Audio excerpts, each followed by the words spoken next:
Normally I have a script for these videos, but this is hot off the presses and I feel like I have to talk about it. There are some big balance changes coming to Marvel Snap, and by coming, I mean they're already here. This is super exciting stuff and I can't wait to talk about it. These changes are absolutely insane. So first of all, the big card everyone's going to want to talk about is Shuri. Shuri received her biggest nerf yet, or I guess the deck's biggest nerf yet, and it's actually a suggestion quite a lot of people were making, and her new on-reveal ability is on-reveal if you play your next card here, double its power. So just as a clarification, you can't play another card in another location and then play another card at Shuri's location. Shuri is specifically checking for the next card that you play, so you can't wait to play on the Shuri location. And obviously Shuri's impact on the game has been pretty dominant, so something had to change with Shuri. I'm not sure this is the change I would have went with. The big substantial reason this change even matters is because previously you could play your upgraded card from Shuri onto an empty location, and you're essentially forcing the opponent into a 50-50 scenario. They now don't know whether you're going to play Arnim Zola or if you're going to play Taskmaster, but now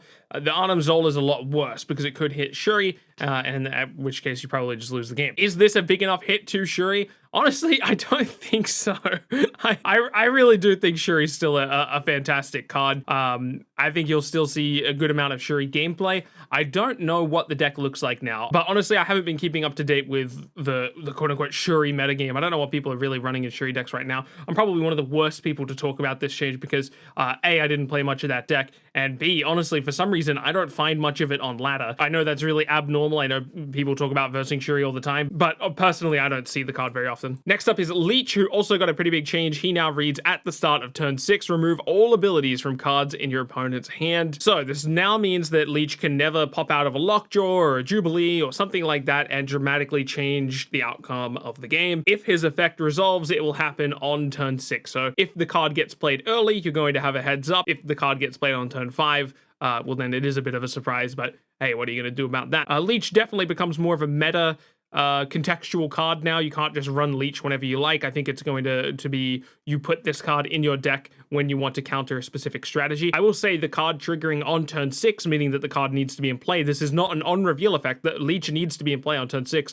That particular interaction favors the Galactus player. So Galactus previously was very, very hurt by Leech, but if the Leech player wants to hurt the Galactus player, they're going to need to predict where the Galactus is going down, meaning that they're going to need to put Leech there as well. And if Leech gets destroyed by the Galactus effect, well, then the Galactus player doesn't have to worry about Leech, which is good for the Galactus players. Galactus players getting a rare W. All right, moving on to Lockjaw. I'm actually surprised to see this nerf. Lockjaw just got a little bit of a amendment to the end of his ability. It now says once per turn. So you can't play multiple cards into Lockjaw. This could even be perceived as a buff. In a lot of cases, you can force your opponent into contesting the Lockjaw location, meaning that they have to win that location. And if they can choose to play a big card in there after having played a smaller card and knowing that that big card won't get shuffled by Lockjaw, that's a pretty big deal. The more I think about this one, the more I think it might actually be a buff. And the most surprising change in this entire patch, and the one I am most excited about, is the change to America Chavez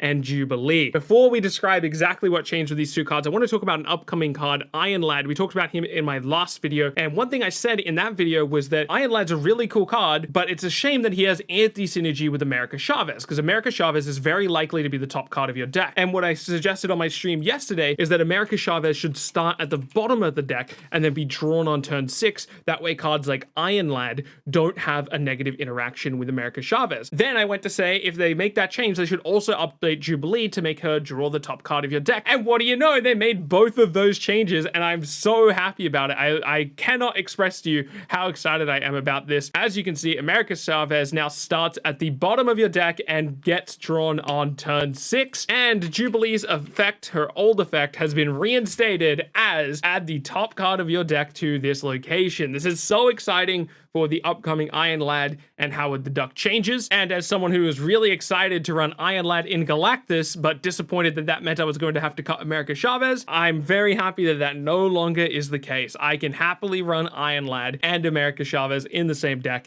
and I'm so happy about it. Shout out to Second Dinner for seeing the Iron Lad and America Chavez anti-synergy. I'm glad they got ahead of that and changed that ahead of time. Very cool. Leader got a slight rework, a little bit back to his old roots. He's now a 6-2, so he's lost quite a bit of power. He's lost 5 power.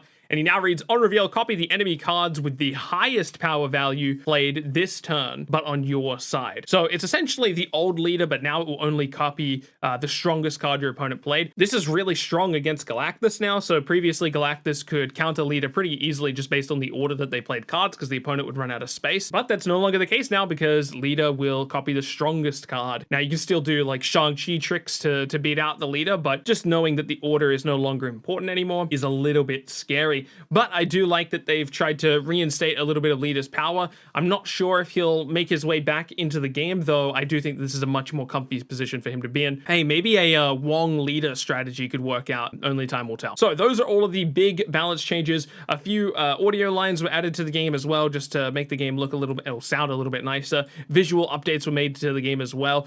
For example, now if I search my collection and I type in Chavez, you'll see all of these sparkly effects that weren't really there before. I mean, they were there, they were just a little bit more subtle. So it's nice to see them kind of pop a little bit more to reward those players who have upgraded their cards quite a lot. Guys, I am so excited about this balance patch, and with many more like these on the way, I couldn't be more thrilled. Marvel Snap continues to impress. I'm gonna go stream, I'm gonna sign out right now. Keep being awesome, and I'll catch you in the next one.